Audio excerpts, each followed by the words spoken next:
Good morning and welcome back to Devotionables. My name is Derek Jones, and I'm really grateful to be here with you all this morning. As a reminder, this is Devotionables, brief devotions for busy people. Today we find ourselves in 1 Kings 5 and 6. And just to get us oriented, this is at the beginning of Solomon's reign. And we're going to start in chapter 5, verse 1 for a little bit of context. When Hiram, king of Tyre, heard that Solomon had been anointed king to succeed his father David, he sent envoys to Solomon because he had always been on friendly terms with David. Solomon sent back this message to Hiram: "You know that because of the wars waged against my father David from all sides, he could not build a temple for the name of the Lord, his God, until the Lord had put his enemies under his feet. But now the Lord my God has given me rest on every side, and there is no adversary or disaster. I intend therefore to build for the name of the Lord my God, as the Lord told my father David when he said, 'Your son, whom I will put on the throne in your place, will build the temple for my name.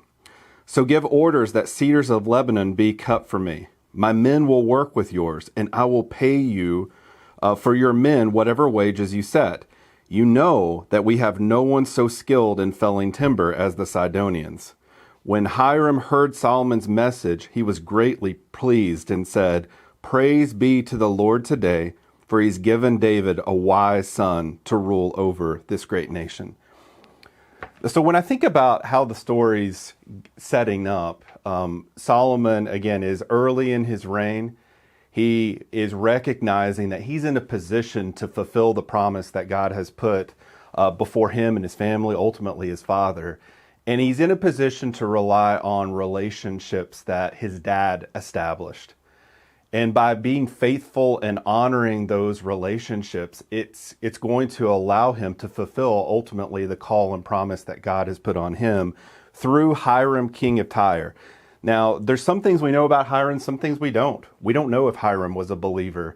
There's maybe some evidence to suggest he's at least open to the message, but as far as we know, he's not a believer. And yet, because of that relationship that David had established in peace, has continued now through Solomon. Solomon's in a position to honor Hiram. Hiram, in turn, is in a position to honor him, ultimately in service of God and in fulfilling the building of this temple.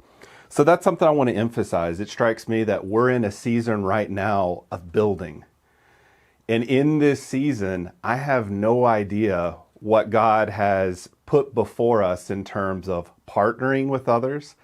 I don't know what his timing is on fulfilling the promises of his word through us, but I am encouraged in this word that if we are faithful to the promises of God, that he will see either through us or through future generations, we'll see his blessings come about.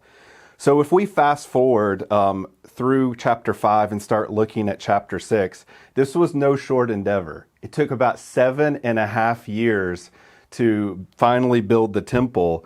And a little bit of a spoiler alert, the relationship that started between Solomon and Hiram continued throughout and led to successful building of the temple.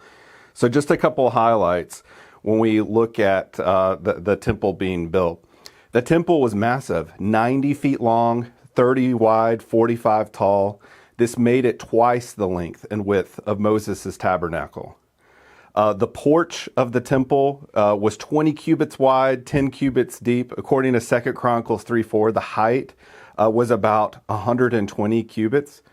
And as we know, the temple contained two rooms, the holy place and the most holy place.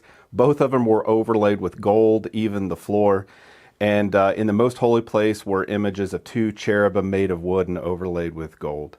Again, everything all together took about 7.5 years to build. And this is an amazing testament to God's faithfulness, that as folks are living out his promises and his word, that he's going to see it through to fruition. So Again, as we think about in our own lives, as we're continuing to build, let's trust in God. Let's lean on the relationships that He's put in front of us. And again, as I think about our church and the journey that we're on, I'm really encouraged by this word as I think about this season of building. So my prayer for each of us is that we would continue to lean on God, lean on His promises as we continue to build.